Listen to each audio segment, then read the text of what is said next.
Buongiorno da Giulio Cainarca a tutti coloro che sono all'ascolto di Radio Padania Libera e ben trovati all'appuntamento con Onda Libera.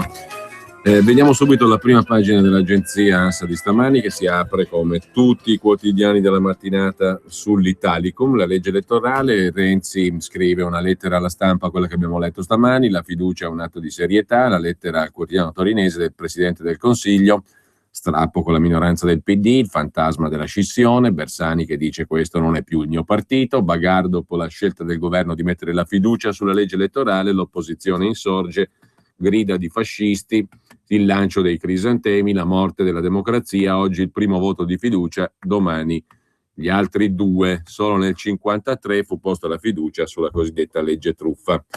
Questo è l'argomento d'apertura dell'ANSA di stamani. In primo piano sull'ANSA anche il terremoto in Nepal, trovato un neonato ancora vivo tra le macerie, diverse persone ancora vengono salvate, corsa contro il tempo, vittime 5.057, il premier ne teme 10.000, dal Papa $100.000, scrive l'agenzia ANSA in prima pagina. Chi erano i 4 italiani morti in Nepal?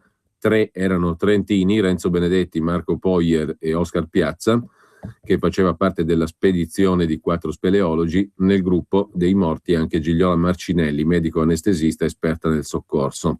E poi ancora dalla prima pagina dell'agenzia ANSA, perquisizioni no Expo con denunce e arresti, un altro blitz della Digos, identificati antagonisti stranieri, scrive l'ANSA, un nuovo blitz contro presunti appartenenti all'area no Expo è in corso stamani a Milano. La Polizia di Stato sta intervenendo nella stessa zona di ieri, quartiere Giambellino, dove erano state trovate mazze e molotov. Le indagini sono condotte dalla Digos, che sta effettuando controlli in vista delle manifestazioni no Expo previste per l'1 maggio. Nel corso dei controlli effettuati ieri erano state scoperte mazze ferrate, bombe molotov, maschere antigas in alcuni appartamenti occupati abusivamente a Milano.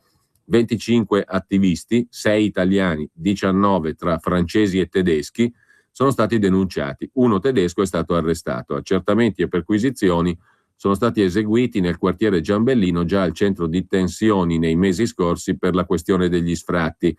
Una cinquantina di antagonisti anarchici hanno protestato contro il blitz della Digos, che ha riguardato 3 appartamenti in via degli Apuli e uno spazio anarchico denominato Base di Solidarietà Popolare. La giornata era cominciata prima dell'alba, quando in 2 azioni distinte erano stati danneggiati 2 luoghi simbolo della destra a Milano, la sede di Forza Nuova in via Palmieri e quella della casa editrice Ritter, specializzata in testi sul fascismo e l'esoterismo, incendiata. Oggi è stata anche la giornata del dibattito sulla sicurezza nel sito espositivo, per il quale il commissario Sala ha chiesto la presenza di agenti e militari anche all'interno dell'area. Queste le notizie principali dell'ANSA in questo momento. Torniamo però a questo punto sulla questione che abbiamo accennato stamani dell'asilo e del riconoscimento del diritto d'asilo per coloro che lo richiedono. 64.800 le domande presentate a fine anno scorso. La gran parte delle domande accumulatesi anche negli anni precedenti, non sono state evase tutte naturalmente, e oggi il quotidiano Libero con Dino Bondavalli si occupa di fare un piccolo focus su quanto avviene a Milano. Peraltro l'altra notizia di cui abbiamo parlato stamani in rassegna stampa ci porta a Brescia invece, e non solo a Brescia Bergamo, nei territori nei quali erano stati arrestati i reclutatori dello Stato islamico, dell'ISIS, che sono stati scarcerati dal Tribunale del Riesame perché non ci sono prove. È stata richiamata dai giornali anche la figura di Anas El Aboubi, un 21enne marocchino al quale aveva dedicato un servizio interessante, è andata in onda solo una parte in TV, sul sito di servizio pubblico lo trovate per intero, un servizio interessante, dicevo, di Maddalena Oliva, inviata del programma di Michele Santoro, servizio pubblico, nel Bresciano, giusto appunto, dove si raccontava anche più in dettaglio la storia di questo 21enne figlio di genitori marocchini che vive in Italia da quando ha 7 anni e che a un certo punto diventa un terrorista islamico, peraltro in contatto anche con Sherif Kouachi, uno dei 2 fratelli autori della strage alla redazione di Charlie Hebdo. È stato scarcerato anche lui un paio d'anni fa ed è andato a combattere laggiù con solidi rapporti comunque con gente che è rimasta qui nel Bresciano e che ha le idee piuttosto chiare sullo Stato islamico. Poi vorrei proporre il servizio di Maddalena Oliva dal Bresciano, dalla città di Brescia e da Vobarno in particolare, da dove è partito il combattente islamico, il jihadista. Comunque, prima di tutto la questione dell'asilo, per capire come funziona e per capire se meritano soprattutto di ottenere l'asilo in Italia, come funziona la commissione. A parlare è una commissaria della commissione di Milano, una delle due commissioni che esaminano le domande di diritto d'asilo presentate da coloro che arrivano in Italia. Una commissaria della commissione milanese che parla naturalmente sotto anonimato al quotidiano Libero. Intanto l'incremento percentuale dei richiedenti asilo in Italia nel 2014 è stato piuttosto cospicuo, per usare un eufemismo, più 143%. Sono 64.800 le domande presentate a fine anno scorso per chiedere l'asilo politico in Italia rispetto all'anno precedente. Nel 2013 erano state 26.000. L'Italia, secondo i dati pubblicati da Eurostat, l'Istituto di Statistica Europea, è il terzo paese dell'Unione Europea per numero di richiedenti asilo dopo Germania e Svezia. Quanto alla composizione dei richiedenti asilo si nota una particolarità tutta italiana: la scarsa presenza di donne, sono il 7% del totale, e di minori, il 6,8%, nettamente inferiore rispetto alla media degli altri paesi europei. Sulle 35.180 domande d'asilo che sono state esaminate nel 2014 in Italia, sono poco più della metà del totale di quelle presentate, 64.800, 20.580 sono state valutate positivamente, cioè circa il 60% del totale. L'anno scorso l'intera Unione Europea ha accolto il 45% delle 360.000 domande esaminate in tutta Europa. 40 è il numero delle commissioni che valutano le domande d'asilo in Italia. Nell'ultimo anno il Ministero dell'Interno ha raddoppiato il numero delle commissioni, passando da 20 a 40, per tentare di ridurre i tempi per pronunciarsi sulla richiesta di asilo. A Milano pare che ci siano 5.000 domande in attesa di essere vagliate e gli appuntamenti più lontani nel tempo sono stati fissati per l'estate dell'anno prossimo, 2016. C'è chi ha fatto domanda già da tempo e dunque la domanda sarà valutata fra oltre un anno. Nel frattempo il richiedente asilo resta a Milano o in Italia comunque. 2 commissioni territoriali sono impegnate a Milano a tempo pieno dal lunedì al venerdì, riescono mediamente a valutare 18 pratiche al giorno. C'è una squadra di interpreti specializzata nelle più diverse lingue che cerca di verificare, anche con l'aiuto di ricerche su Google, la veridicità delle informazioni circa l'identità e la zona di provenienza dei richiedenti asilo.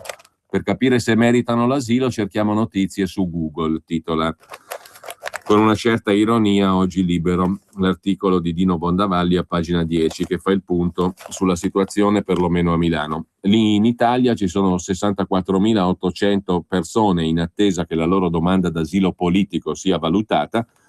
L'Italia fatica a gestire la mole di profughi, la cui accoglienza quest'anno costerà alle casse dello Stato più di 1 miliardo di euro.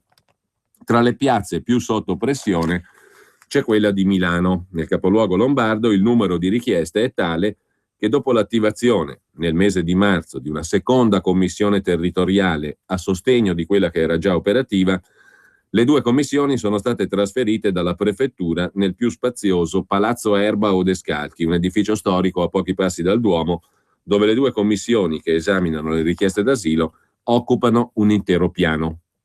Operano quotidianamente a Milano le commissioni all'interno delle quali siedono un rappresentante dello Stato, uno della pubblica sicurezza, uno dell'Associazione dei Comuni, l'ANCI, e uno dell'Alto Commissariato per le Nazioni Unite per i Rifugiati, l'UNHCR.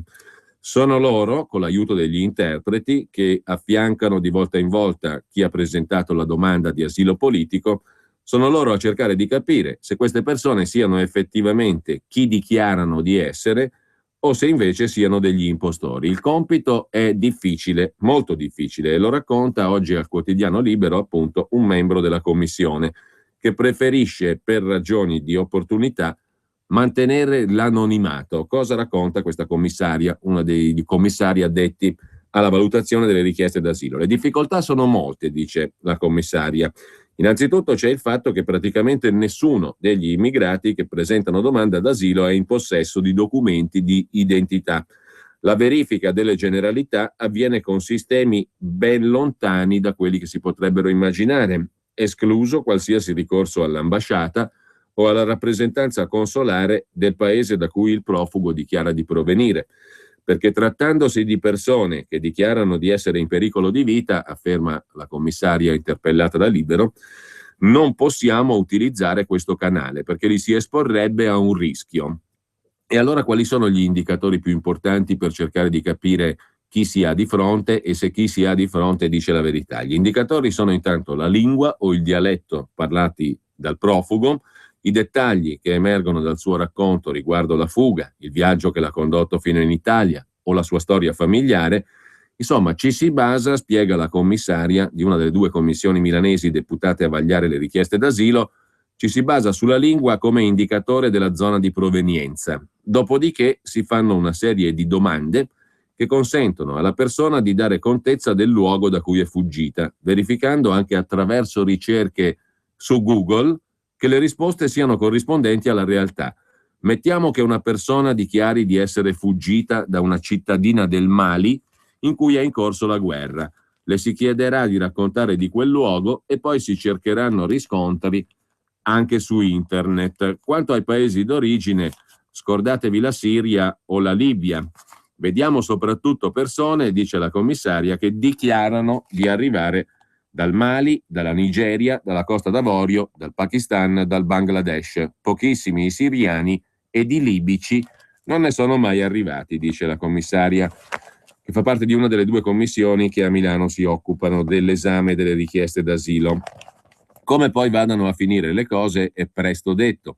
In Italia, delle 12.720 richieste d'asilo esaminate dall'inizio dell'anno, 1 su 2 è stata bocciata. A Milano, anche se di dati ufficiali non ce ne sono, la percentuale di quelle respinte è più alta che in altre zone del paese.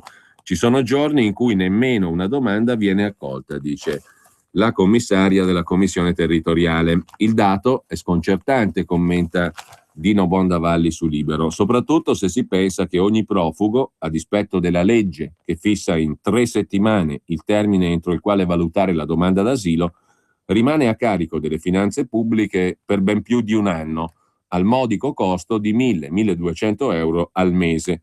Ma non basta, oltre alle spese per garantire vitto, alloggio e un pocket money da 2 euro al giorno per le spese quotidiane, c'è anche da mettere in conto quello delle nuove figure specialistiche nate intorno al fenomeno dell'accoglienza, dai mediatori culturali agli interpreti, fino a chi si occupa della formazione dei membri, dei componenti delle commissioni territoriali che valutano le domande d'asilo, i quali devono seguire corsi ad hoc organizzati dall'Agenzia Europea di Sostegno in materia di asilo, in sigla la EASO.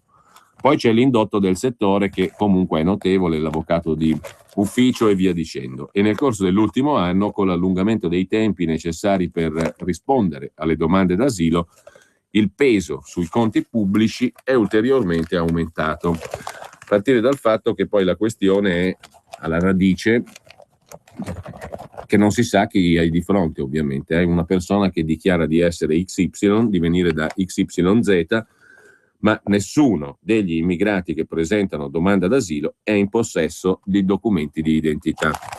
Questo per quanto riguarda questo piccolo estratto dal lavoro della commissione, di una delle 2 commissioni territoriali, in questo caso di Milano, che vagliano le domande d'asilo. Oltre 5.000 domande in attesa di essere vagliate a Milano, appuntamenti già fissati per l'estate del 2016, senza contare naturalmente gli arrivi che si susseguono giorno dopo giorno e che si sono susseguiti nelle scorse settimane e mesi, perché questi sono gli arretrati, o meglio il consolidato ad oggi. Dopodiché si accumulano le persone che arrivano. Per quanto riguarda invece l'altro versante della cronaca di oggi, come dicevamo, i giornali si occupano del rilascio di alcuni arrestati, recentemente peraltro come reclutatori dello Stato islamico, sono stati scarcerati perché non ci sono prove secondo il Tribunale del riesame. Ne abbiamo letto stamani, se ne occupa anche Giuseppe Spatola da Brescia per il quotidiano Libero. Non ci sarebbero prove e gli arrestati per terrorismo tornano in libertà.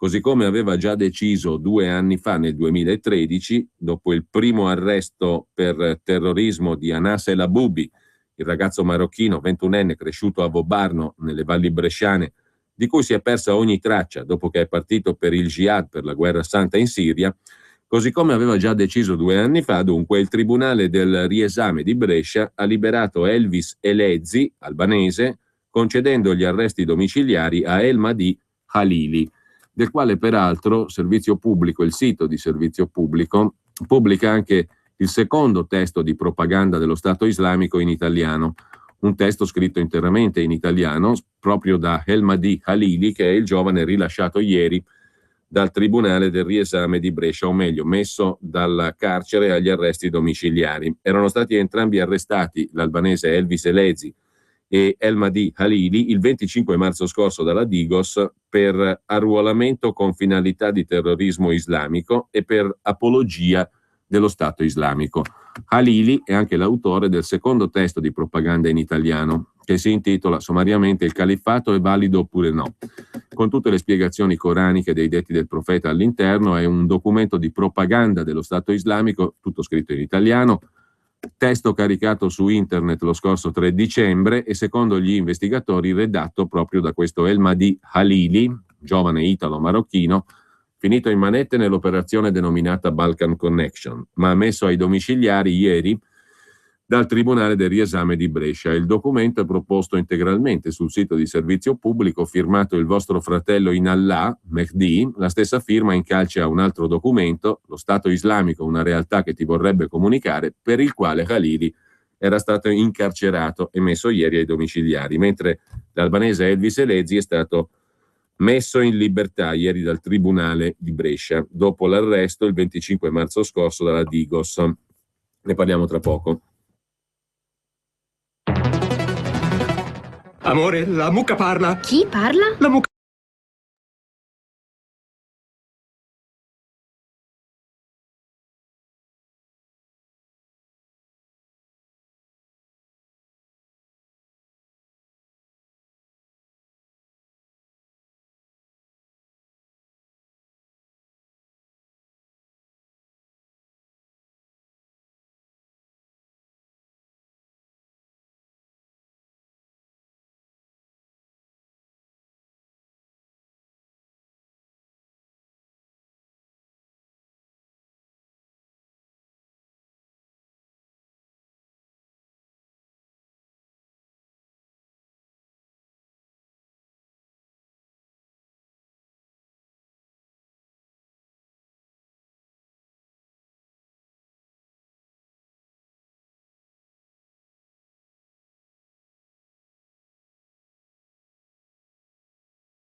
Allora, il Tribunale del Riesame di Brescia ha liberato ieri Elvis Elezi e ha messo ai domiciliari, trasportandolo fuori dal carcere, El Mahdi Khalili. Entrambi erano stati arrestati il 25 marzo scorso per, rispettivamente, arruolamento con finalità di terrorismo islamico e apologia dello Stato islamico, anche per quel documento, il secondo testo di propaganda in italiano di cui dicevamo prima. E potete leggere integralmente sul sito di Servizio Pubblico. La sentenza di ieri ha richiamato da vicino quella che ha concesso la libertà a Anas El Aboubi, detto Anas l'italiano. Nel 2013 il 21enne, cresciuto a Vobarno, Brescia, era stato arrestato per addestramento con finalità di terrorismo, scarcerato dopo 15 giorni per insufficienza di prove. Tornato in libertà, Anas, il 14 settembre del 2014, dopo aver passato un anno a seguire gli sviluppi delle cose in Siria, inneggiando all'estremismo islamico come unica via di libertà, è partito per combattere al fianco dell'esercito dello Stato islamico. Nello stesso modo e con motivazioni sovrapponibili, anche la sentenza del riesame di ieri, arrivata una settimana dopo gli arresti per terrorismo disposti dalla Procura Generale di Cagliari, ha lasciato libero il potenziale arruolatore albanese Elvis Elezi, mentre quello che era considerato il Mujahideen, il giovane che avrebbe voluto arruolarsi, per farlo aveva contattato proprio l'albanese Elezi, avrà l'obbligo dei domiciliari. Per 5 anni sarà osservato speciale con obblighi e limitazioni della libertà. Per i giudici, gli indizi raccolti dagli investigatori non sono sufficienti a tenere rinchiuso in carcere né Elvis Elezi né Elmadi Halili. Tutto questo nonostante gli inquirenti, dopo l'analisi del computer dell'aspirante Mujahideen, abbiano trovato il primo vademecum scritto in italiano per pubblicizzare e fare proseliti verso lo Stato islamico, e poi anche il secondo testo di propaganda in italiano di cui dicevamo prima. Il primo manuale vedeva raccolte tutte le indicazioni per realizzare ordigni, il materiale necessario per un attentato e la linea da seguire per fare propaganda allo Stato islamico. Lo Stato islamico, una realtà che ti vorrebbe comunicare, era il titolo del documento di 64 pagine che era stato considerato dal GIP, sempre del Tribunale di Brescia, Cesare Bonamartini, una prova della concreta possibilità di contribuire a indurre giovani musulmani ad arruolarsi nello Stato islamico con la commissione di delitti in materia di terrorismo internazionale, per cui il GIP, Bonamartini, aveva convalidato gli arresti una settimana fa. Non solo, l'altro imputato, l'altro arrestato, Halili, secondo il GIP, era anche in contatto con una filiera albanese di reclutamento che si occupava di fare stradare gli aspiranti guerrieri in Siria e Iraq. Con questa ennesima sentenza, ha commentato il segretario nazionale vicario della Lega Nord, Lega Lombarda, Stefano Borghesi, interrogando ieri mattina il ministro Alfano e il ministro della Giustizia Orlando, si delegittima il lavoro delle forze di polizia e dei magistrati nella lotta al terrorismo.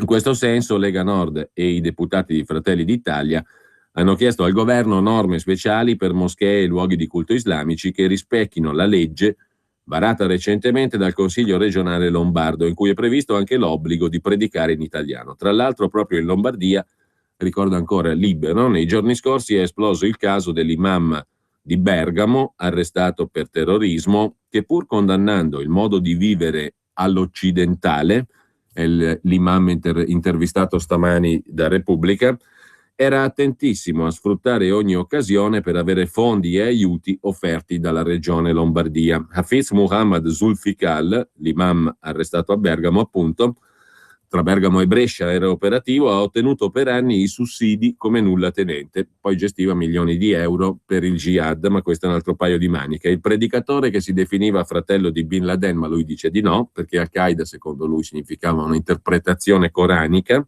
un gruppo di studiosi del Corano.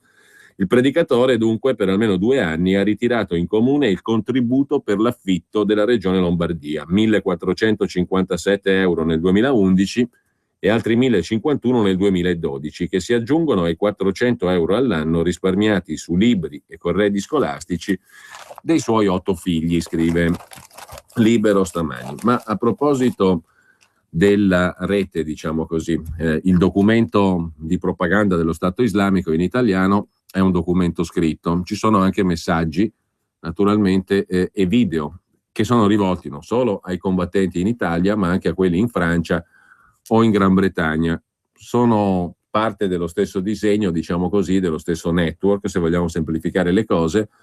Per esempio c'è l'appello ai cosiddetti lupi solitari francesi che è stato pubblicato nel novembre scorso sui canali jihadisti di internet, un messaggio per i fratelli francesi del jihad: avete l'ordine di combattere i miscredenti. Questo a novembre del 2014. Il 7 gennaio del 2015, come sapete, la strage di Charlie Hebdo, i cosiddetti lupi solitari, e poi il supermercato Kasher, l'altra strage, i fratelli Kouachi e Amédi Koulibaly. Il tono dei messaggi, diciamo così, l'appello ai confratelli in Francia era di questo tipo. Ci avete oppresso, avete combattuto la nostra religione e insultato il nostro profeta, che la pace sia con lui. E oggi noi disconosciamo voi e i vostri passaporti, e se verrete qui vi combatteremo. Allah è il più grande! Allah è il più grande! Takbir! Questo è un messaggio per voi fratelli francesi, che siete partiti e venuti qui, e per i musulmani che ancora vivono nella terra dei miscredenti. Cosa state aspettando? Perché non vi unite a noi? Come potete accettare di lavorare nella terra dei miscredenti, quando Allah vi ha aperto la porta? Lo jihad è il cammino di Allah. Voi rinforzate la loro economia, pagando le tasse, e loro usano quegli stessi soldi per combatterci, per uccidere le nostre sorelle, le nostre donne e i nostri bambini. Non vi vergognate? Pentitevi dinanzi al vostro Signore e unitevi a noi, perché verrà un giorno in cui le frontiere saranno chiuse e voi resterete solo con le vostre lacrime e i vostri rimpianti. A tutti i nemici dell'Islam e in particolare alla Francia. I mujahideen di tutto il mondo non esiteranno a tagliare le vostre teste. Fino a quando continuerete a bombardarci non avrete pace. Avrete paura persino di andare al mercato. Mi appello ai nostri fratelli in Francia. Mi appello a coloro che non possono venire qui. Sappiate che lo jihad, in questo momento, è obbligatorio per tutti. Avete l'ordine di combattere il miscredente ovunque lo incontriate. Cosa state aspettando? Cosa state aspettando? Operate in Francia. Terrorizzateli. Non dovete permettere loro di dormire per la paura e per l'orrore. Ci sono armi e automobili a disposizione e obiettivi pronti per essere colpiti. Persino il veleno è a disposizione. Perciò avvelenate l'acqua e il cibo di almeno uno dei nemici di Allah. Uccideteli. Sputate sulle loro facce e passate sopra i loro corpi con le vostre auto. Fate tutto quello che potete per umiliarli, perché questo è quello che si meritano. L'appello dai lupi solitari francesi, da altri cosiddetti lupi solitari, che non sono per niente lupi solitari, naturalmente, sono giovani, si vedono in questo video con tanto di Kalashnikov, con coltelli lunghi e seghettati, e le parole sono quelle che avete ascoltato. L'appello ai francesi, e in lingua francese tra l'altro parlano costoro nel video, e c'è anche l'appello naturalmente ai fratelli inglesi. Questo è un messaggio per quel porco schifoso di David Cameron. Tu, assieme a tutte le altre nazioni occidentali, hai deciso di bombardare lo Stato islamico. Se tu fossi un vero uomo, manderesti le tue forze militari sul territorio. Non lanceresti bombe dal cielo. Manderesti i tuoi uomini sul territorio a combatterci uno per uno. Ma tu sai che i tuoi uomini sono dei codardi. Stai combattendo persone che amano la morte più di quanto tu ami la vita. Manda tutta la tua forza militare, tutti i tuoi carri armati, tutti i tuoi uomini. Li rimanderemo indietro uno per uno in una bara. È un messaggio per tutti i fratelli in Inghilterra. Sappiate che il califfato è stato instaurato. Questo è il momento per emigrare e venire qui. Se non ora, quando? Il califfato è stato instaurato. Perché siete ancora nella terra dei miscredenti? Perché siete ancora in Occidente? Cosa ha da offrirvi? Nulla! L'Occidente vi offre il mondo materialistico, ma qui Allah vi sta offrendo il paradiso. Messaggio per tutti i fratelli che non possono emigrare e venire qui. Vi consiglio di rispondere alla chiamata. Portate il terrore nei cuori degli infedeli. Voi vivete in Occidente, proprio al centro di tutta quell'eresia e di tutto quello schifo. Portate il terrore in casa loro. Insorgete, fratelli, insorgete! Questo era in lingua inglese. I doppiatori sia dal francese che dall'inglese hanno un accento così enfatico, caricaturale, che non hanno i soggetti che parlano originalmente nel video. Parlano tranquillamente, con una certa decisione, ma non con questo tono enfatico qui che mette un po' in burla magari le cose. Non è affatto così. Poi le citazioni sono squisitamente coraniche. Portate il terrore nel cuore degli infedeli, combatteteli ovunque li incontriate. Sono versetti del Corano e sono messaggi dedicati in lingua inglese. Parlava costui, per esempio, un musulmano di lingua inglese con tanto di Kalashnikov, mimetica e tutto il resto. Quelli francesi invece si distinguevano per un ancora maggiore utilizzo delle armi e dei coltelli nel video, ma comunque in lingua francese il primo, in lingua inglese il secondo, in italiano il manuale, i due manuali, scritti dal tizio che è stato rilasciato l'altro giorno, ieri, dal Tribunale del Riesame. Ma a proposito di un precedente, citato oggi dai giornali, nel 2013 un altro è stato rilasciato ed è andato a combattere, e si tratta di Anas El Aboubi, la cui storia è stata raccontata, cioè è stato mandato in onda nella trasmissione di servizio pubblico, un servizio piuttosto contenuto naturalmente, ma c'è tutto un reportage fatto dalla giornalista, la giornalista Maddalena Oliva, che se n'è andata nel bresciano per raccogliere anche alcune interviste di un certo interesse, sobre vorrei proporre. È la storia di Anas El Aboubi, 21 anni, è figlio di genitori marocchini, che vive da quando ne ha 7 con la famiglia a Vobarno, in provincia di Brescia. Viene arrestato il 6 giugno del 2013, la notte prima degli esami di maturità, per addestramento a fini terroristici. Agli agenti di polizia dirà: sono un combattente di Allah, prima di finire in carcere per 12 giorni, dopodiché verrà rilasciato. È il precedente che richiamano oggi i giornali in relazione ai 2 rilasci di ieri, anzi a un rilascio vero e proprio e a un trasferimento dal carcere agli arresti domiciliari di 2 persone arrestate una settimana fa nell'operazione Balkan Connection. Per quanto riguarda Anas El Aboubi, il 21enne di Vobarno, qualche tempo dopo essere stato rilasciato, partirà per la Turchia. Secondo la tesi del giudice del riesame, aveva condiviso dei video che tutti potevano trovare agevolmente in rete, quindi anche in quel caso non c'erano le prove. Partirà di lì a poco per la Turchia, diretto in realtà in Siria. Ricompare qualche mese dopo sui social media con una foto che lo ritrae ad Aleppo mentre imbraccia il Kalashnikov. Il sogno di sfondare nel rap, coltivato nelle terre bresciane, un sogno condiviso peraltro con Sherif Kouachi, uno dei 2 fratelli Kouachi, autori della strage, alla redazione di Charlie Hebdo. Un percorso di radicalizzazione in rete, su internet, la scelta di abbracciare il jihad, l'inchiesta insomma della giornalista Maddalena Oliva che racconta il percorso di formazione di un cosiddetto foreign fighter nostrano, in questo caso lombardo. Come nasce l'estremista della porta accanto da Vobarno, Brescia.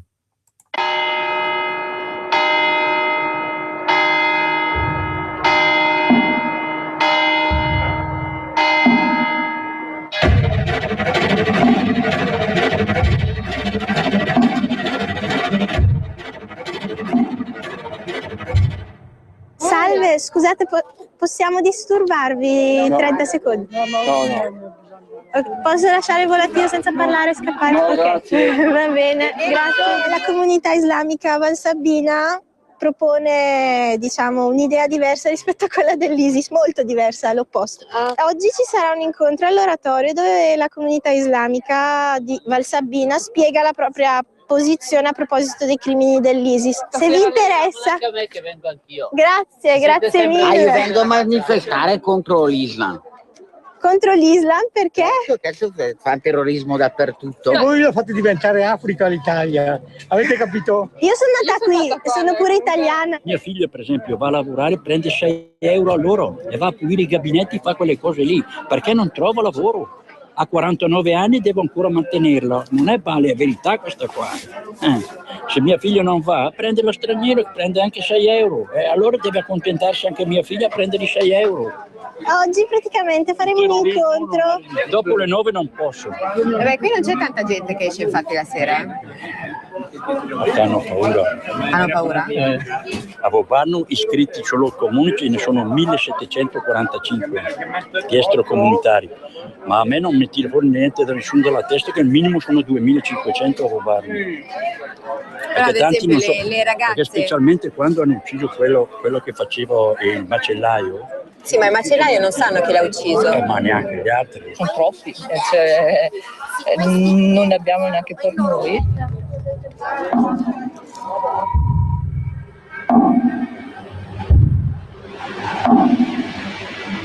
Quando scende la notte a Vobarno si sente solo il rumore del fiume.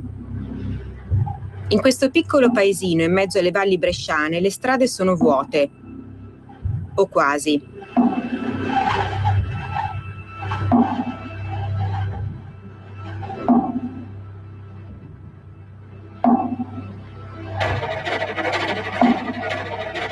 È in una notte come questa che la polizia entra a casa di Anas. Queste sono le immagini di quella sera. Gli agenti vanno dritti alla sua camera, sequestrano il computer, il Corano, i video su come si costruiscono le bombe fai da te. Anas El Aboubi, 20 anni, era in Italia da quando ne aveva 7 di anni. Il suo sogno era fare il rapper, anche se studiava da elettricista e doveva ancora prendere la maturità. Dopo aver preso lezioni su internet, era pronto a diventare un combattente di Allah.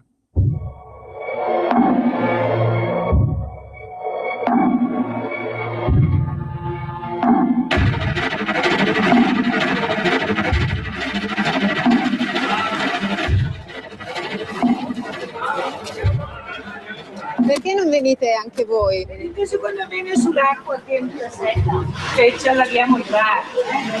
Sono i nostri problemi.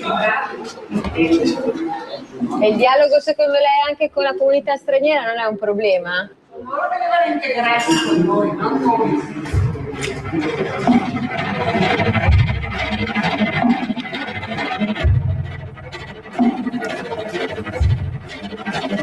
Noi siamo contro ogni forma di terrorismo.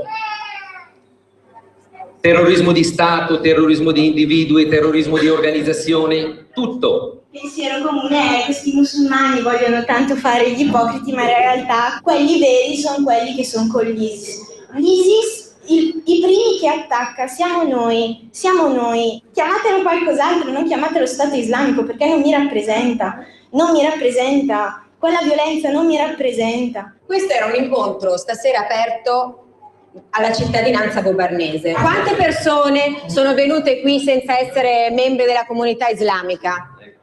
Non dobbiamo neanche essere ipocriti, nel senso di dire che Bobarno, sia Rose Fiori, è la comunità perfetta dove tutto funziona a meraviglia. È vero, esiste anche una parte della popolazione che è diffidente. Probabilmente viviamo anche in un momento in cui la paura è tanta. E dove sono gli altri? Dove sono quelli contro? Quelli contro non vengono. Il discorso non è di come noi ci poniamo nei loro confronti, ma come loro intendono porsi nei nostri confronti. E secondo te quando la Lega dice che non ci devono essere le moschee è rispetto quello per la comunità islamica? La moschea qua a Bobarno non è esattamente in regola dal punto di vista di cavilli burocratici, eccetera. Se manca un estintore, per esempio, non è in regola, ok? Però è comunque stata fatta e adesso è comunque frequentata. Dovessero entrare nella ditta dei miei, manca una qualsiasi cosa minima, ti danno la multa. Quindi anche questo è un razzismo al contrario. Perché tu per forza devi aprire una moschea. Non puoi magari pensare di venire in chiesa con noi. Probabilmente sono loro che non si vogliono integrare. Nelle scuole, la scuola materna comunale, più del 75% è straniero. Ci sono delle situazioni assodate in cui un bambino può tirar fuori anche il coltello in classe. Ma quanti sono gli immigrati a Bobarno? Sono quasi 2000, una persona su 4. Ma se sono venuti, dico, negli anni questi 2000 stranieri, vuol dire che in un modo o in un altro lavoravano. Qui c'erano le acciaierie Falcano. Ci sono tutti i nostri, ci sono sempre stati tutti i nostri valsabbini, valligiani. Quei lavori qua li abbiamo sempre fatti noi. Cioè l'Italia è diventata grande quando non c'erano loro. Il boom economico c'era stato con gli italiani, con i nostri genitori che hanno lavorato. E adesso, da quando ci sono loro, sembrerebbe che sia tutta crisi e sia andato tutto male. Anche a noi manca il lavoro, però noi non ci facciamo saltare per aria o non andiamo a combattere o a tagliare gole a gente di religione diversa dalla nostra. Ecco la NAS in un video di MTV. Io sono nato a Marrakesh. Fuoco, è vivere nel fuoco. In questo paese di montagna è come nei cartoni animati, capisci? Una roba come Heidi. Quindi a volte ti chiedi come si fa un rap nel paese di Heidi, capisci che intendo? Dove la gente è tutta quanto come Heidi. Spesso Heidi non ci parla, spesso Heidi è razzista. Io sono stato così tanto tempo da solo, in un luogo chiuso da solo. Secondo te Nasser era un ragazzo integrato? Girava tra di noi al mercato, è sempre stato un ragazzo tra gli altri ragazzi di Bobarno. Non è gente che è appena arrivata o comunque non è riuscita a ambientarsi, è gente che è cresciuta qua e che però non riesce a separarsi dalla propria cultura. Se dopo tutti questi anni, i soldi spesi, i cartelli in dialetto, i kebab, le moschee, le macellerie, una popolazione non si è integrata con un'altra, vuol dire che è impossibile. Maddalena Oliva, che ha fatto l'inchiesta per Servizio Pubblico, che prosegue la storia di Anas con la moschea dove pregava. Aveva cominciato a vestirsi di bianco prima di partire per la Siria, dopo essere stato rilasciato dal tribunale. Seguiva la religione, il rap messo in un cantuccio e i pareri della comunità islamica locale.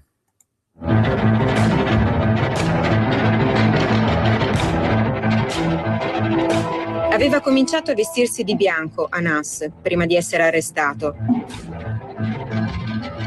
Non inseguiva più tanto la musica ora, ma la religione. Io, come donna, posso assistere? In fondo sì. In fondo sì. Qua siamo nella moschea, io come donna posso assistere, dice la cronista, in fondo sì, e con il velo. Secondo alcuni anche nel corridoio, altri dicono di no, insomma, ascoltiamo.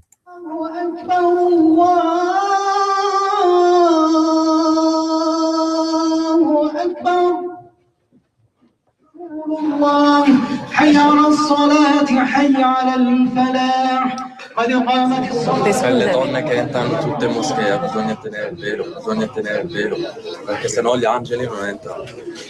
Perdonami, credevo che solo lì.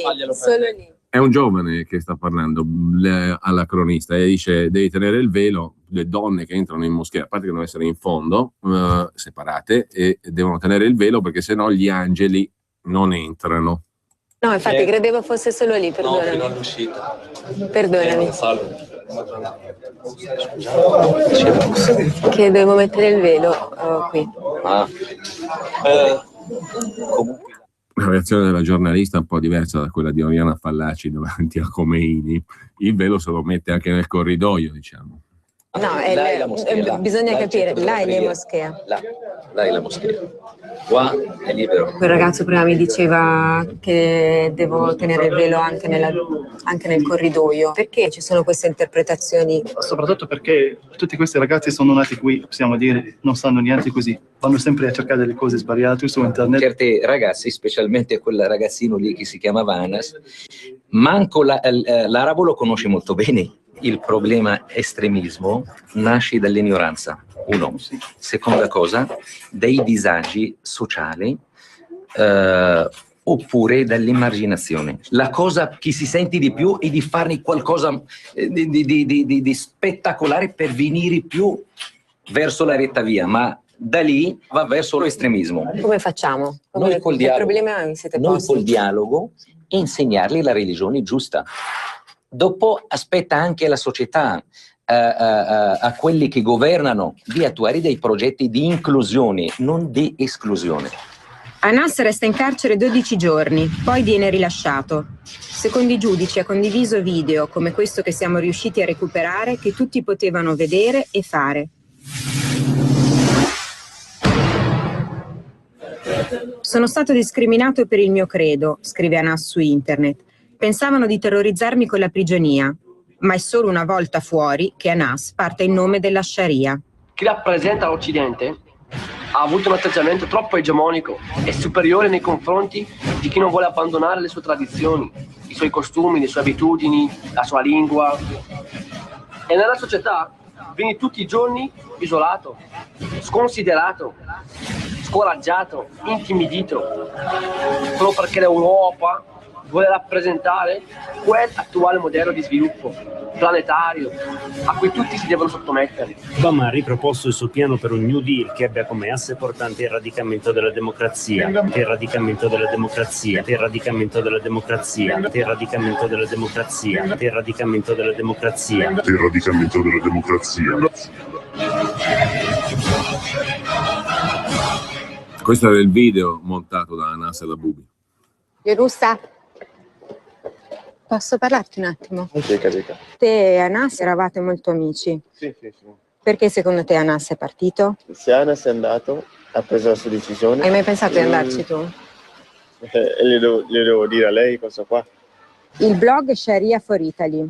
Non risponde niente di questo. E lo chiedo perché Sharia for Italy è stato un sito che... Questo è Merussa, un amico che gira con il caffettano bianco lungo, viene intervistato a sua insaputa, diciamo, dalla giornalista Maddalena Oliva. In Europa, Sharia for Belgium, Sharia for UK, hanno dato delle determinate interpretazioni delle letture.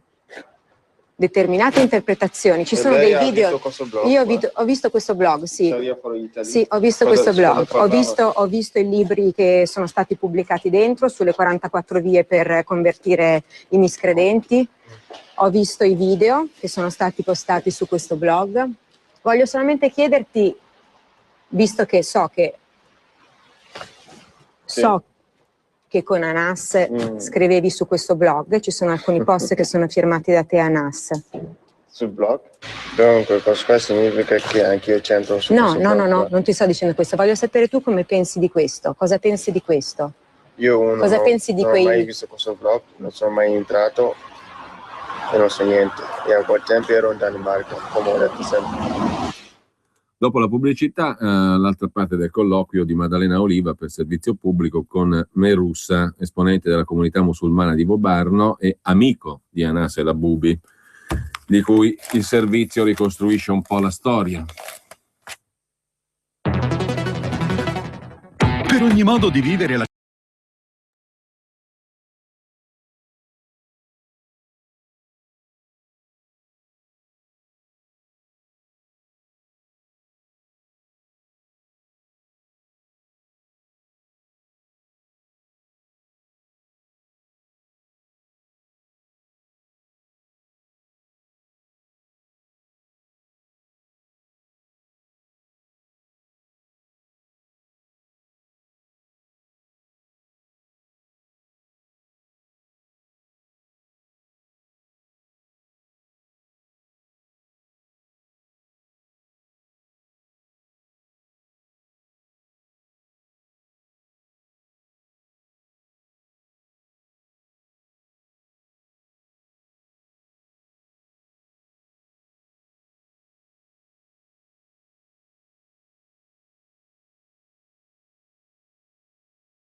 66 23 44 22.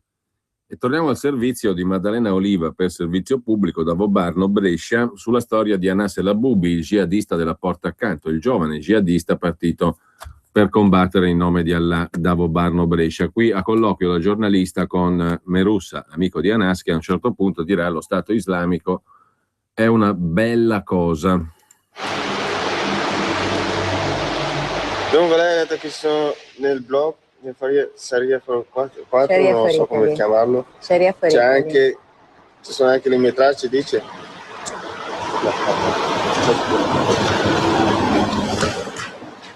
E cosa parlavo con Sharia for 4? Beh, avete scritto dei post, ma non voglio entrare su questo perché io non post? sono un magistrato, a me non interessa se è la magistratura. Io voglio solamente chiederti se tu quei video li vedevi o no, visto che eravate così tanto amici. I video? Sì, quei video che si postavano, che venivano postati. Il libro di Al-Awaki, lo conosci o no? Il libro di chi? Al-Awaki. Cioè, se tu avessi per quale saputo... motivo voi siete qui a Moschea? State cercando questa informazione per incastrare la gente? No, non voglio incastrare proprio nessuno. Io sto raccontando la storia di un ragazzo che è preso e partito, come tanti altri ragazzi che sono presi e sono voi partiti. pensate che qua c'entra? No, proprio con no. La moschea? No, non penso assolutamente questo. È per quello che Perché appena stiamo che è lavorando. successo quel casino lì sono piombati nella moschea. E a me mi dispiace anche per quella gente della moschea. Certo. Che si preoccupano tanto, che si danno da fare, alla fine... Tu pensi che Anas, se sta combattendo sotto la bandiera dell'ISIS, Dunque, sta vediamo facendo bene o male? Te lo sto chiedendo come amico, non come sospettato. Non sei sospettato di niente. Certo che sono sospettato. No, non sei sospettato di niente. Sono sotto controllo di tutto. Dunque, vediamo. Se io ho la stessa bandiera di ISIS, che posso averla con sfondo bianco o nero o verde, che con scritto qui, adesso sa cos'è quella scritta lì? Spiegamelo tu. Quella formula lì importante che ho detto ieri. Se pronuncia quella formula lì, lei diventa musulmana. La ilaha illallah wa Muhammad Rasulullah. Dunque, se io ce l'ho quella bandiera lì, vuol dire che io sono con loro. Per farla capire anche a me? Vuol dire che io sono con loro. La ilaha illallah, cioè non c'è Dio di fuori di Allah, e il suo messaggero è chi? Muhammad sallallahu alaihi wasallam. Muhammad sallallahu alaihi wasallam, pace di lui. Dunque, se io ce l'ho questa bandiera, vuol dire che anch'io faccio parte di loro? No. La squadra sbaglia dell'Occidente. Ma cosa c'entra l'Occidente? Certo, l'Occidente, certo. Adesso io tiro fuori quella bandiera lì, vado in giro così, mi dai subito 2 o 3 carabinieri dietro di me. Come mai? Per quella bandiera lì, che sospettano male o pensano male e dunque ti portano nei guai. Tu invece non c'entri niente con loro. Adesso deve essere il problema. Ma se tu dovessi scoprire che Anas invece c'entra con quelle persone che dietro quella bandiera fanno queste cose, cioè se Anas è con loro, te lo sto chiedendo, sì, se non lo sappiamo è la dov'è. sua scelta, me non mi interessa più di dov'è. Ma fa bene o fa male? Perché non dici se fa male o se fa bene? Guarda, non so come rispondere, se fa bene o no, perché tutte le informazioni che vengono dalla TV o la moschea che dice che lì fanno così, e la TV che dice che fanno così, io non posso confermare con certezza sì è vero, perché nell'Islam, quando nel Corano c'è scritto, quando un malvagio reca un'informazione, verificatelo, bisogna verificare, bisogna vederlo con ma certezza. Chi è il malvagio? Chi è il malvagio? Malvagio può essere chissà chi è. Il malvagio può essere musulmano, può essere non musulmano. Uno che racconta solo le fiabe. Ma tu pensi che i video delle decapitazioni sono finte? Spiegamelo. Siano finti? Pensi che siano finti? No, non siano finti. Allora, però loro avranno un motivo valido per fare questo qua. Io posso condannare per quello che hanno fatto, però forse sono d'accordo con loro che vogliono aprire lo Stato islamico.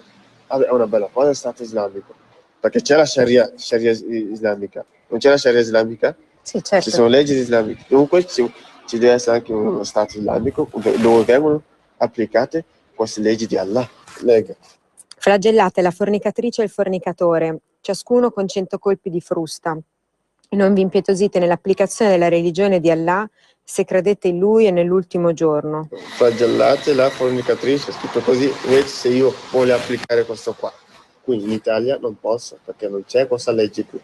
Al mio paese se c'è questa legge qua, se c'è la Sharia, si applica senza che viene la media ancora a guarda i musulmani cosa fanno, flagellano le donne e così lapidano le donne e così. Mentre c'è scritto nel Corano. Tu sei un estremista. Estremista? È colui che vuole applicare il Corano e i fatti detti del nostro profeta Muhammad sallallahu alaihi wasallam. Lui viene chiamato estremista. Manca poco che la chiamano anche terrorista. Però io credo che danneggi anche le persone che credono nella religione se ci sono delle altre persone che in nome della religione uccidono. Non danneggi niente. Se due gruppetti uccidono delle persone e la media cosa fa? Musulmani. Vuol dire che rovina anche il mio nome. Se io una volta che porto questo qua bianca così dirà è musulmano, perché hanno sentito in TV che i musulmani tagliano la testa alla gente e questo qua non va bene. Ma a Gaza lei sa cosa è successo a Gaza? Quanti musulmani sono morti? C'è una sola città lì che combatte con chi? Con gli ebrei. Gaza. Questo qua non viene detto in TV. Però non puoi pensare che tutto quello che si vede, tutto quello che si sente è tutto frutto della manipolazione dei media. Certo, dopo quello che ho visto io. In che senso quello che hai visto tu? Quello che hai visto tu ad esempio su Hamas? Certo. Però conosco bene, non posso dire che vada a fare con Robin. Quello che io dubito tutto quello che viene detto adesso. Ma se tu avessi saputo l'accusa, no, che gli era stata mossa su Brescia, sul fatto che in un modo o in un altro stesse preparando, stesse pensando di fare delle cose, pensando di fare, non lo so, ti sto dicendo, ho messo il se. Se io penso di fare ancora, voglio dire come fa perché io sto pensando ancora. Non posso sapere, bisogna prendere le persone con le prove. Guarda che ce l'ha in mano, guarda che sta facendo questo crimine qua, sta commettendo questo crimine. E non va bene, non va bene. Contenta? Non va bene. Perché lì ci sono dei bambini, delle donne, degli anziani, dei uomini innocenti che non hanno fatto niente, che non...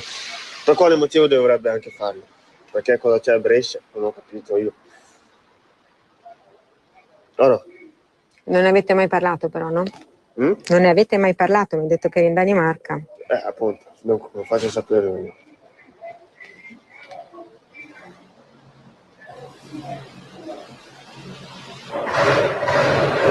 Assalamu alaikum wa rahmatullahi wa barakatuh, ya akhi.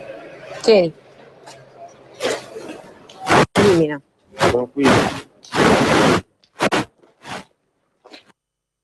Un po' di giù cosa a pulire la terra? È uno spassolino lì che pulisce la terra? Lo so. Io non voglio né incastrarti né niente, te lo assicuro. Se ti assicuro che... Non affido più. Dubito. Fai bene a dubitare. Dubito. Anch'io dubito. Sempre. Oh. Perché allora, se tu dici così, no? Perché allora non vuoi parlare di Hamas, giustamente, perché allora non facciamo un'intervista e vediamo se hai il coraggio di rispondermi? Non facciamo un'intervista su che cosa vuol dire per te la religione, che a me interessa capirlo. Come ho detto prima, intervista, se a lei gli interessa l'Islam, è libero, perché viene da me che io non ho studiato bene l'Islam, devo capire da me proprio. Voglio sapere come te che sei un ragazzo giovane, voglio sapere da te che sei un ragazzo giovane. Se vuoi convertire all'Islam, converti, che ti conviene. E se non mi converto? E se non mi converto? Ieri, ancora devo dire ancora che questo qua è la volontà di Allah. Lei fa quel che vuole. Gli ho detto anche, guarda, non c'è costrizione nella religione. Meno male. Gli ho detto ieri qualcosa o no? Sì. Ancora se mi converto. Sì, certo. Beh, mi hai fatto leggere quel versetto, ora vado a chiedere cosa vuol dire. Di sicuro lei non andrà a chiedere, andrà a divulgare. No, te lo posso assicurare. Anzi, se vuoi puoi anche venire con me adesso e andiamo a chiedere all'imam. Se no ti posso assicurare che sto andando proprio a chiedere all'imam. Perché anche quello che mi ha detto lui oggi, l'imam me l'ha spiegato, non c'è scritto nel Corano. Non c'è scritto nel Corano che nella moschea io non posso stare. Io per prima non voglio rispettare la vostra religione. Posso dire una cosa? Certo. Guarda, lei può fare quello che vuole, è libera di scegliere. Come Allah ci ha creato qua, ci ha detto siete liberi di scegliere. Seguite la strada che volete. Io ho dato il mio ordine, chi lo vuole lo segue, chi non lo vuole lo.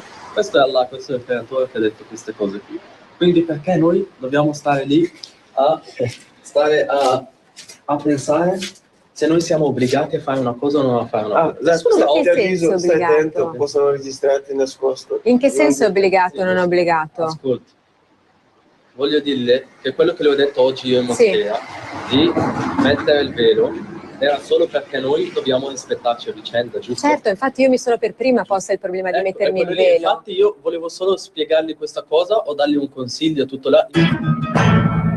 Convertiti che è meglio. Lo Stato islamico è una bella cosa, in Italia purtroppo non si può applicare la Sharia, prima che arrivasse il tizio che già prima nella moschea aveva consigliato alla giornalista di mettersi il velo anche nel corridoio. Poi probabilmente i responsabili gli hanno detto che non era stata proprio una gran trovata, visto che i responsabili della moschea avevano controbattuto a quella tesi lì del velo anche nel corridoio.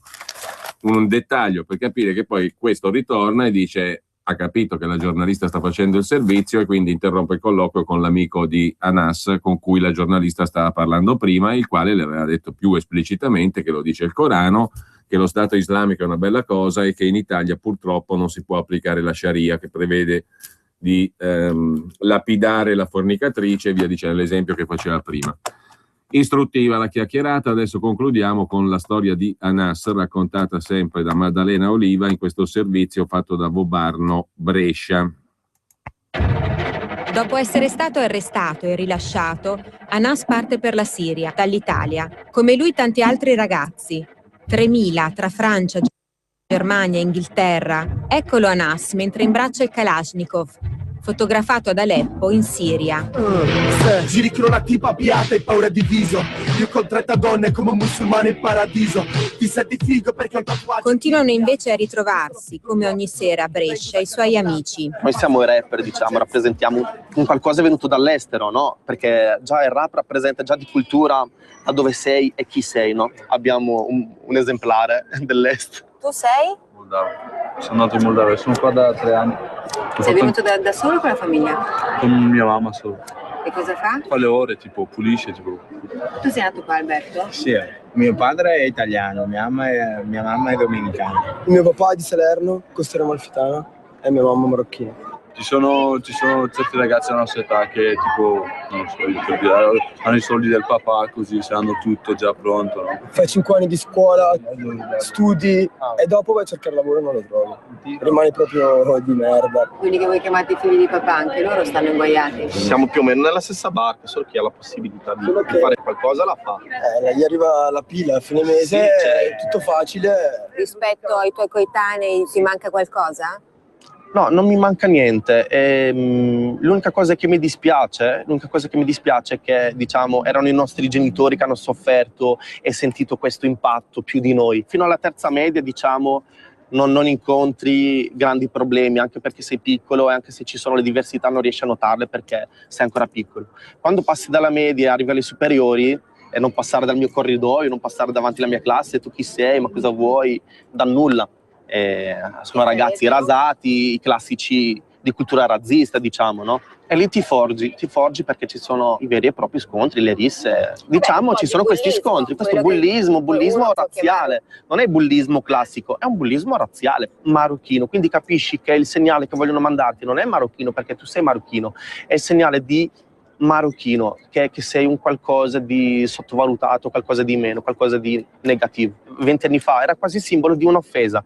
Marocchino, te lo dicevano con quel dispregiativo in faccia. Noi invece siamo i primi figli, la prima generazione che, diciamo, ha risposto a tono a quella diversità. Che, diciamo, abbiamo studiato quanto i vostri figli, siamo acculturati quanto i vostri figli, adesso vi rispondiamo a tono, non perché vogliamo qualcosa da voi, ma solo per avere i nostri spazi e i nostri diritti, il nostro rispetto. Vuol dire che tu nei documenti dammi che sono italiano, ma siccome mi hai fatto passare le pene per essere marocchino, me l'hai fatto pesare l'essere marocchino, adesso che mi dai la cittadinanza italiana continua a chiamarmi marocchino, perché io marocchino me lo sono sudato, ci ho fatto il culo così. Di Anas non si hanno più notizie da un anno. Una delle ultime persone ad averlo visto o sentito potrebbe essere proprio Dottor Domino, l'amico di sempre.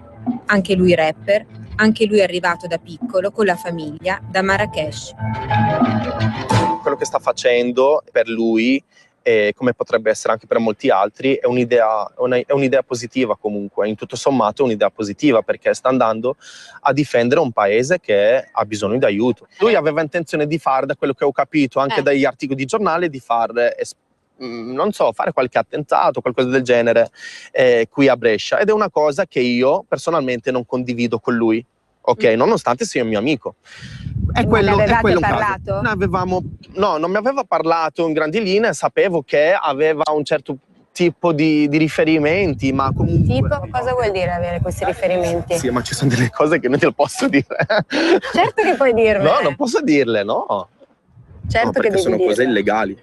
A me mi vengono a prendere domani a casa, a me sono venuti a prendermi la polizia. Chi ti viene a prendere? Sei stato solamente sfiorato dall'inchiesta che ha fatto la magistratura. Sì. Però voglio dire... Sfiorato, sono venuti a casa mia, mi hanno fatto un blitz alle 5 di mattina, mi hanno sequestrato tutto il mio materiale informatico, mi hanno arrestato, mi hanno preso via, quindi non è una cosa da poco. Alla fine non c'entravo, tra virgolette, niente, a parte l'essere suo amico. Come fa uno a pensare di fare un attentato, come hai detto tu, qui a Brescia, nella sua città, e poi prendere e partire e giocare la sua vita in Siria? Sta portando avanti un'idea a 360 gradi, quindi va visto l'insieme a 360 gradi. Ci sono le idee, magari che possono essere positive, ma personalizzate a loro modo possono diventare negative, come potrebbe essere il caso di Anas. Ma l'idea di fondo potrebbe essere anche giusta. E qual è l'idea di fondo? L'idea di fondo, diciamo, è portare anche l'idea islamica in tutto il mondo. Se dovesse entrare nel meccanismo la banca islamica, tutto questo signoraggio bancario, questo debito mondiale, questa crisi crollerebbero. Quindi l'Islam non è contro l'Occidente, è contro quel meccanismo, ad esempio, del signoraggio bancario. Per raggiungere un obiettivo ci sono tante strade da seguire. Ci sono le strade negative, quelle sbagliate e anche quelle giuste. Ci sono molti altri ragazzi per bene, come potrebbe essere anche lui, che hanno scelto un altro percorso, che magari sono andati con l'idea, con il buonsenso, l'idea buona e positiva di andare ad aiutare un popolo in difficoltà, umanamente. Potrebbe anche essere morto, come è successo a tanti altri ragazzi che sono andati a combattere là. Morto, potrebbe essere morto, potrebbe essere soggettivo, potrebbe essere una cosa positiva, potrebbe essere anche negativa. È un'idea, è una parola soggettiva. Lui magari è andato lì proprio per combattere, magari anche a rischio della vita, magari lui è andato appunto per quello, chissà. Quindi non è una cosa... con un limite, muori, quindi è una cosa brutta, sei andato a farlo, no, ognuno può vederla a suo modo. Se invece è andato lì e poi ha imbracciato le armi e ha fatto del male a qualcun altro? Ma male a chi? Male a chi? Alle persone agli ostaggi che sono stati decapitati? No, allora, quella è una cosa negativa. Quella è una cosa negativa che io non condivido. Alle donne che vengono stuprate? Quella è una cosa negativa che io non condivido. Arruolati? Cosa c'entra tutta questa cosa? Allora, aspetta, se tu mi fai una domanda, aspettati anche la mia risposta. Ti sto dicendo che quella è una cosa a sé, che per me è negativa, che vai a combattere, a difendere un altro popolo indifeso, quella è un'altra cosa, quindi non bisogna mischiare entrambe le cose. Purtroppo nella realtà sembrano un po' più mischiate le cose. La realtà è quella che fa credere alla televisione, ti mette questo musulmano uguale Iris. Le foto dell'ISIS, della bandiera del califfato. Ok, ma come ti ho detto, ci sono due rami diversi. C'è chi sceglie la strada sbagliata e c'è anche la strada giusta. Lui è lì, ormai è lì. E adesso è lì, è cazzi suoi se è lì. È lì, è cazzi suoi.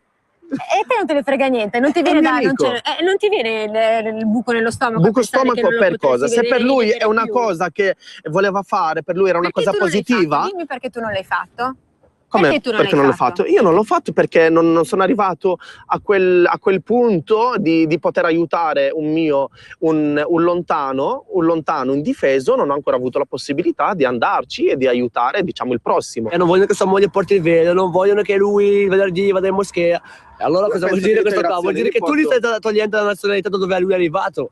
A te non ti starebbe bene che tu sei italiano, vai in un altro paese, ti direbbero guarda, non sei più italiano, sei dei nostri, ora fai quello che ti diciamo noi. Dopo mi vengono a dire a me l'Islam. La tolleranza è il punto iniziale per essere un buon musulmano. Maddalena Oliva per Servizio Pubblico, da Vobarno, Brescia, e ci salutiamo qua visto che l'agenzia ANSA continua ad aprire sulla questione della fiducia sulla legge elettorale. Un documento interessante, buon pomeriggio a tutti, ci salutiamo con Vladimir Ashkenazi che è tornato ieri dopo anni e anni e anni a suonare proprio a Milano, ieri sera in concerto, in questo caso con il preludio opera 23 numero 5 di Rachmaninov. Buon ascolto e buon pomeriggio.